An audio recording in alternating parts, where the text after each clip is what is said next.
So have you ever sat down at a new job, or maybe you're at one of those mandatory team retreats, and you get handed one of those workplace personality tests? Oh, yeah. Everyone knows the drill with those. Right. You just like answer a bunch of multiple choice questions, Hmm. and then at the end, the system spits out this result that proudly declares you are a blue. Or, maybe just slaps the label extrovert on you. So you just look at that single word or that little colored box and think, Is that it? Exactly. Like, hmm. is my entire professional existence, all my years of experience, just summed up in one primary color? I mean, we all inherently crave simplicity, right? Especially when we're trying to figure out other people. Oh, for sure. But human behavior in the workplace is, it's anything but simple. Slapping a color-coded label on a complex human being usually just creates more blind spots than it actually removes. Which is exactly what we're getting into today. Welcome to another deep dive. Today, we are exploring the world of multidimensional behavioral assessments in the workplace. Yeah, we've got a really great educational overview today that breaks down how these modern behavioral frameworks actually function behind the scenes. Right, and our mission for this deep dive is to decode what these tools are truly measuring, how managers are actually using them, and frequently abusing them, honestly. Oh, yeah. The abuse of these tools is real. It really is. And we're also going to talk about why they aren't the corporate crystal balls that some companies seem to think they are.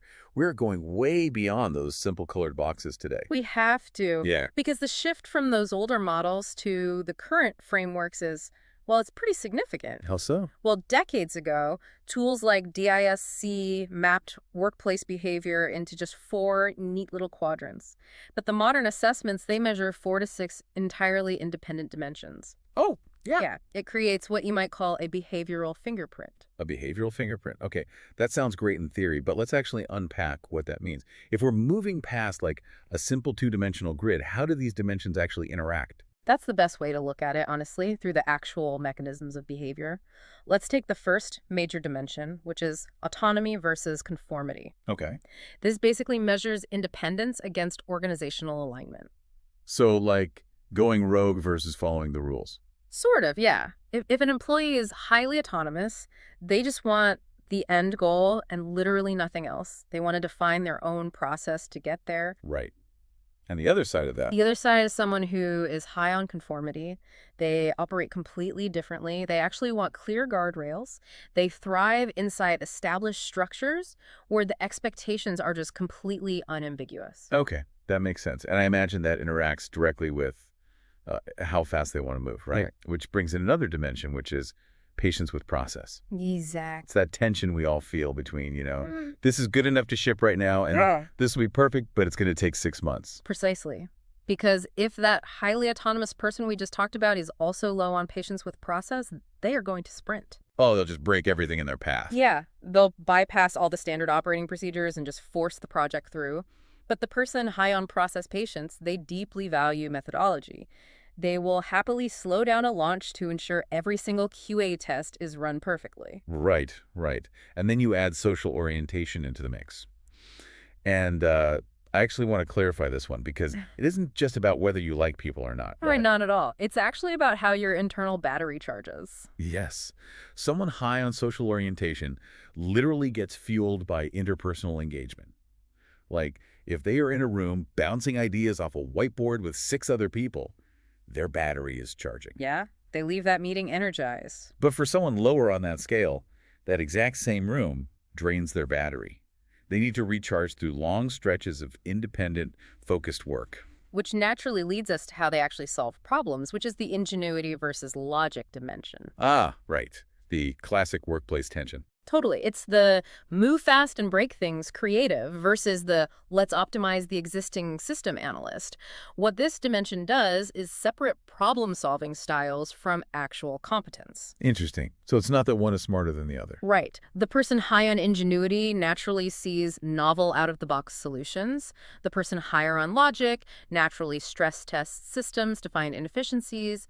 They're both incredibly smart ways to work. Yeah, that's a huge distinction. And finally, there is energy level. And it's vital to point out how this is distinct from simple introversion or extroversion. It's a fundamental distinction, yeah. Energy level here is purely about the physical and vocal animation you bring to your professional interactions. Like talking with your hands. Exactly. A high-energy person talks with their hands. Their presence is just highly visible and dynamic. A lower-energy person is calm, measured, quiet. Right. But here is the mechanism people always miss. You can absolutely be an extrovert who loves being around people, but who has a very calm, measured energy level. Oh, wow. Okay, so it really is Yeah. like moving from a simple volume knob on your stereo to a multi-band equalizer. You aren't just loud or quiet anymore. You have specific independent settings for bass, treble, mid-range. That's a great way to put You it. get this nuanced profile. But I do have a bit of pushback on this entire concept. Lay it on me. Doesn't a highly self-aware person already know all of this about themselves? Yeah. I mean, I don't need a test to tell me that I like structure or that I need quiet time to recharge, you know? You don't. And frankly, the honest truth about these tools is that they are primarily just describing what self-aware people already know. Really? Yeah. They aren't magical personality x-rays. So why are companies spending millions of dollars on them? I mean, if it's just telling us what we know. Because their real power isn't in individual self-discovery. The value is giving managers a shared objective vocabulary. Okay, I see. Think about how managers usually communicate. They have a gut feeling. They might think, Sarah's difficult when we change plans. Which is super emotional and judgmental. Exactly. But with this framework, the manager has the vocabulary to say, Sarah is high on process preference. Some sudden disruptions drain her. Oh, that's completely different. Right. It removes the emotion entirely. It gives the manager a purely mechanical understanding of what motivates or frustrates their team. Okay, having a shared objective vocabulary sounds great in a boardroom. But what does that actually look like when a team is falling apart on a Tuesday afternoon? Let's look at the specific case studies from the source. We've got 3 profoundly unhappy employees on the exact same team. Yes. This is where we really see the mechanisms in action. Let's start with Maria. Maria's equalizer settings are she's high autonomy, high ingenuity, moderate social energy, and crucially, very low patience with process. Right. And her manager has just implemented a brand new workflow that requires 4 separate managerial sign-offs before Maria can move forward on literally any task. You can see the collision happening immediately there. It's a disaster. Maria's fundamental wiring, her high autonomy and low patience, means she needs to move fast and make independent decisions. A 4-step approval process is the exact inverse of her behavioral pattern. And so she just gets stuck. Completely. Her intelligence isn't the issue at all, but she feels completely trapped. Her feedback to her manager is just, I'm stalled. So the suggested fix here is to negotiate a streamlined approval path for routine things so she can move faster. But skipping approvals just because she's naturally impatient. That sounds like a recipe for a massive compliance disaster, doesn't it? Well, it's an important distinction. We aren't talking about ignoring compliance or just letting her go rogue. Okay. Streamlining means looking at the mechanism of the work. If 3 of those approvals are redundant rubber stamps for low-risk tasks, you just remove them. You give her the autonomy she craves within a defined sandbox. Make the sandbox bigger, but keep the walls. Got it. Okay, now on the very same team, you have James. Right, James? James has moderate autonomy, but he is high on social energy, high on patience with process, and high on logic. And to save time, the manager recently dropped their daily team check-ins down to just a quick email once a week.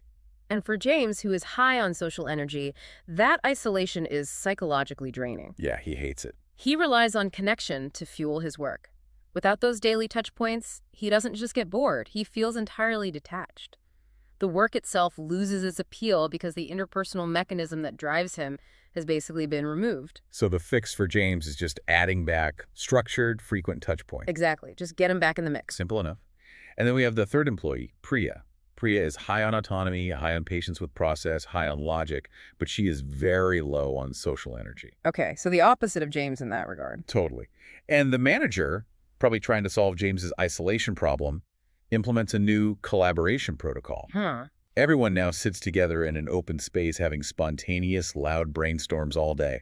No, which induces immediate cognitive overload for Priya. Yeah, she is miserable. Because she is low on social energy, that highly interactive, constant chatter environment drains her battery at an incredible rate. Her feedback is literally, I can't think. Right. She feels exposed and constantly interrupted. She needs the manager to actively create focus time, like actual blocks in the day where collaboration is officially turned off so she can recharge and work. The contrast here is fascinating to me.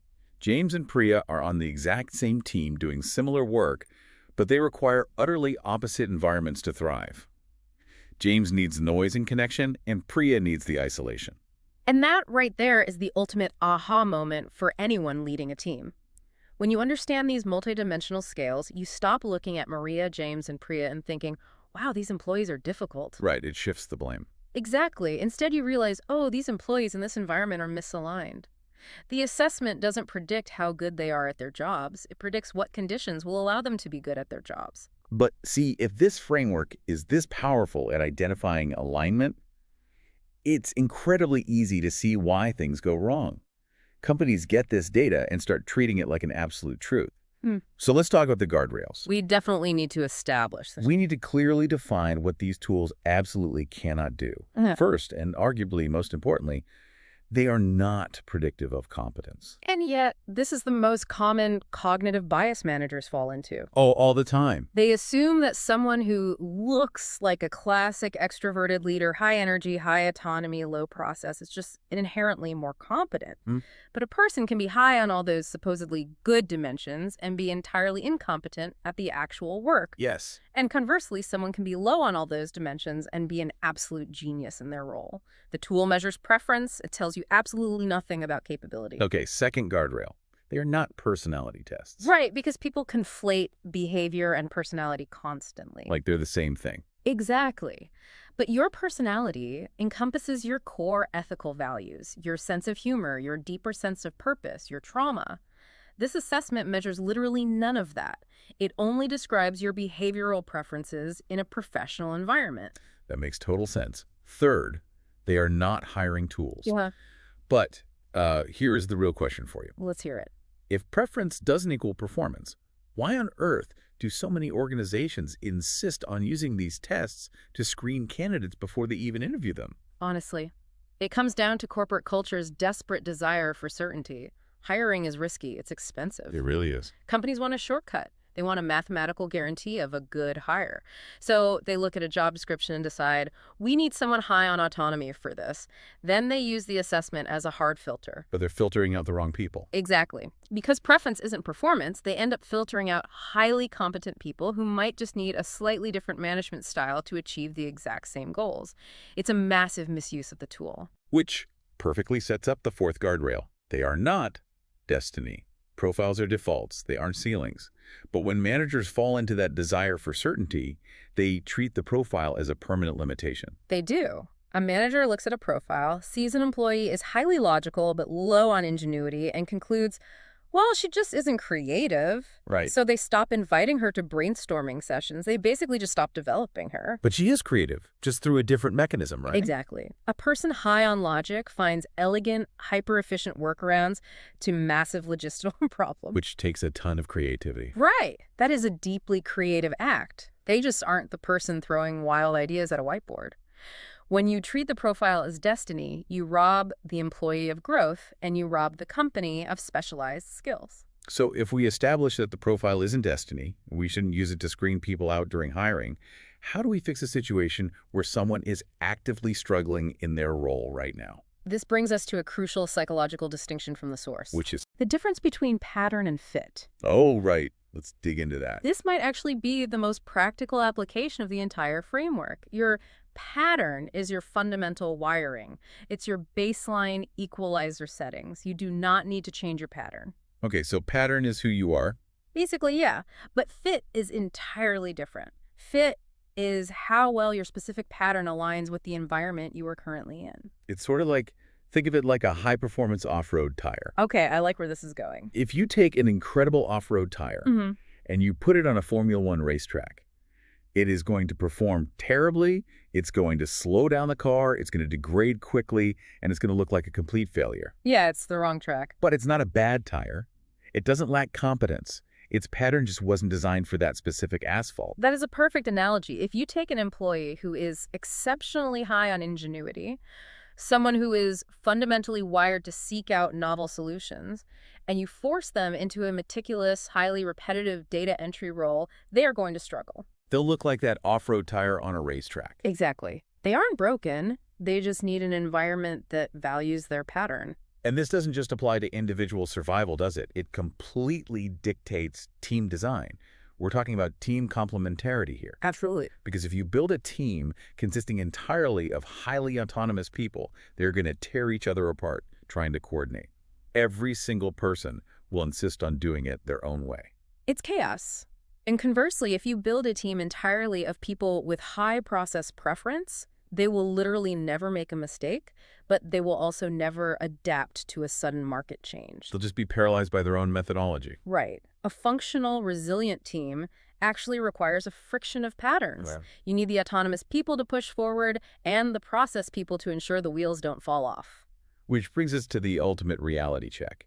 Because no matter how nuanced or multidimensional a behavioral framework is, it is ultimately just a tool. It's just a tool. And a tool is only as ethical and effective as the manager wielding it.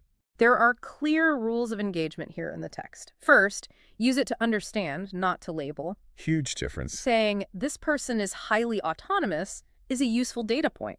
Saying, this person is just a lone wolf is a label that shuts down all critical thinking. Right. Second, the assessment must complement conversation. It can never replace it. Wait, let's talk about the lazy manager scenario for a second.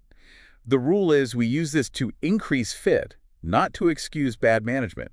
But couldn't a terrible manager see that an employee is highly autonomous and use that as a sanctioned excuse to completely abandon them? Oh, you mean like, oh, Sarah's autonomous, she doesn't need me, I'll check in with her next quarter. Exactly. That is the exact trap we see constantly. Giving an autonomous person independence and letting them define their own path to success is excellent management. Sure. But using their autonomy as a shield to justify your own absenteeism is terrible management.